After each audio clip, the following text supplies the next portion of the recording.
Hey, thanks for making it to Veterans Info Tap. I'm glad you made it.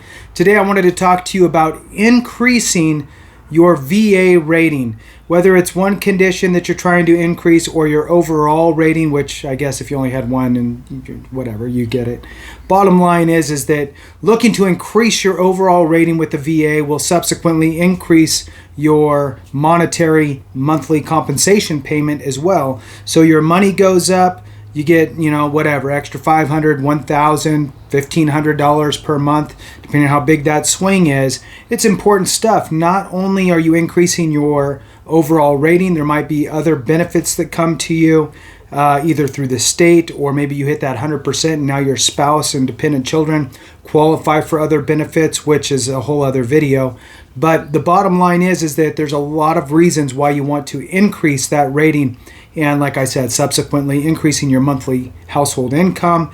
And when it comes to VA benefits, it's really complicated sometimes, and there's a lot of different nuance, and there's a lot of guessing and hoping that you're getting it right. And so I want to kind of demystify a little bit of it and give a little bit of directions, kind of put up some guardrails along the way of your VA rating journey as you're accessing these VA benefits for disability compensation.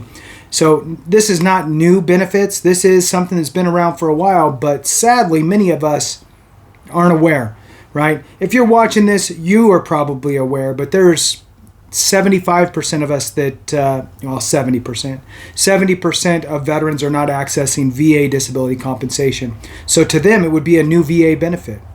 In any case, let's jump into it. So when you go to file your claim with the VA and you got your rating back, whether it was for one condition or 7 conditions, you have your overall rating with the VA. That rating, that's your overall rating, maybe a 30, a 50, a 70, a 90, who knows. And what you're looking to do now is increase your rating.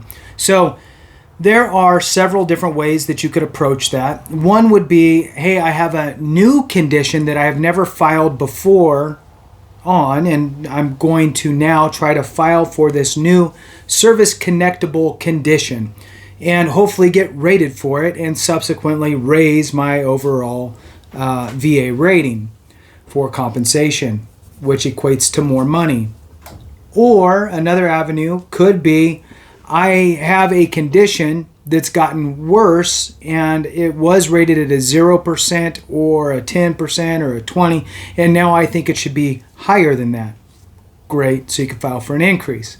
Now another would be, and this is kind of like the new claim, it's just a different way to hang your hat on your proof, is secondary conditions. So a secondary condition is a new condition that you would be filing for with the VA for service connectability and get rated for it. The difference is, instead of making that a service connected condition using the nexus of your time in service, instead what you're doing is you're saying that that new condition is as a result of a current service connectable condition, or service connected condition rather. And that current service connected condition has now caused this other problem.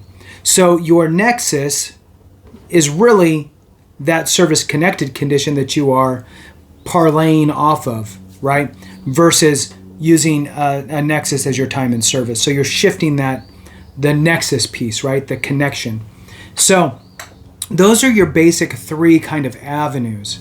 Now, anytime that I look at filing a claim or talking with somebody or what have you about their claim potential, I always look at a couple different things and kind of really set the stage on these 2 kind of goals, right? Goal number 1 is get service connected for that condition, or get that connected as a secondary condition. That's your first goal. Your second goal, and these run parallel, right? You want these 2 goals to happen simultaneously. You don't want, one now and then one later. You want them to happen at the same time. So the 2 goals, one is to actually get it approved, either service connected or as a secondary condition by way of a service connected condition. And number 2, the second goal is get the appropriate rating for that condition. Many conditions have multiple rating options. You could be rated at 10%, 30%, 50%, 70%, 100%. Who knows? Depends on the condition and how far up it goes and the different increments that it segregates itself out into. The bottom line is, for those different ratings, is that they really hinge it on the severity of your condition, right? So your signs, symptoms, duration of problems, whatever it is, right? Your range of motion, whatever it is for your specific condition. So what if you just threw it against the wall and you got it approved? Awesome, you got goal 1, but number 2, you didn't put a lot of focus on it because you were so focused on just getting it approved that number 2 goal, you got rated at a 0 or a 10%, and really in your mind you're thinking I should be at a 70 or a 50. Then you got to go through the whole process of appeal and all of that. So, and by the way, from a psychological standpoint, nobody likes to be wrong, so the VA is going, well, we were right the first time. So sometimes it's a little bit of a harder fix. Shouldn't be, but sometimes it feels like it is if you have to go that route. So with that, with those 2 goals in mind, as you are looking to increase your overall rating and maybe move from $1,000 a month to $3,000 a month, this is what you need to think about.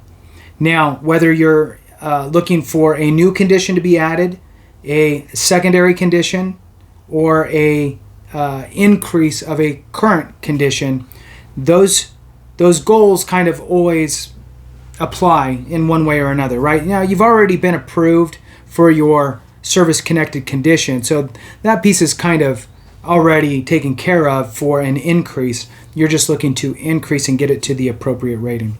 Now, for a regular condition or a new condition that you're filing, you need to think about, okay, how do I prove that I have everything that the VA needs to approve me, goal 1, for this condition, service-connected condition? You need to have the time in service, you need to have a diagnosed condition, and you need to be able to prove that your time in service either created or caused the condition, or that condition manifested during that time in service. So the example I like to give is migraines. I didn't have migraines when I joined. Halfway through, I started getting migraines. So somehow you need to prove that. So that would be trying to take care of goal number 1.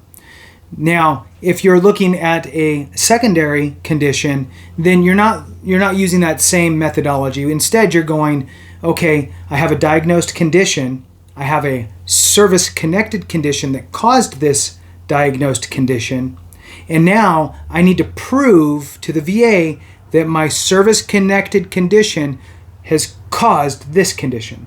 And you can often go get a letter from your doctor saying that your service-connected condition has now caused this condition. And there could be studies online that you could pull up as well to support your rationale, and same thing with the doctor. The doctor can also use reports or studies or what have you online that can just be printed out and say, see attached. So then that helps to bolster up your claim to get it approved. Again, goal number 1. Goal number 2 now comes into play. You really, and I've stressed it all the time, you really need to take advantage of the tools that are given to us, we all do, with regard to filing your claim with the VA and being ready for it. And the biggest tool out there is the schedule of ratings. You can Google search VA schedule of ratings and it will pop up, and it breaks it into what they call books. One will be, say, for musculoskeletal, one will be for neurological, and so on. Find your condition in the appropriate book, and let's say that it's migraine headaches. You'll see, okay, under neurological, you'll find migraine headaches, and you will see that there's 3 different ratings, 10, 30, 50, and what the parameters are for each rating. Read them all. You're the patient. You know how you're affected. So when you read in there, okay, to get a 10%, you need this and this. Okay, yeah, I meet that. Then go to the next one. Okay, 30%. Yeah, I meet that, and that, and that. Okay, go to the next one, 50%. Hey, I meet all of those. Great. Well, then you should be 50%. Or I don't meet all of those. Okay, great. I should be 30%. The bottom line is that utilize the schedule of ratings to ensure that you know what the VA is looking for to give you the appropriate rating. Then, here's where the magic happens. Take that blurb, whatever it is for that specific rating that you qualify for, and print it out, write it down, do something.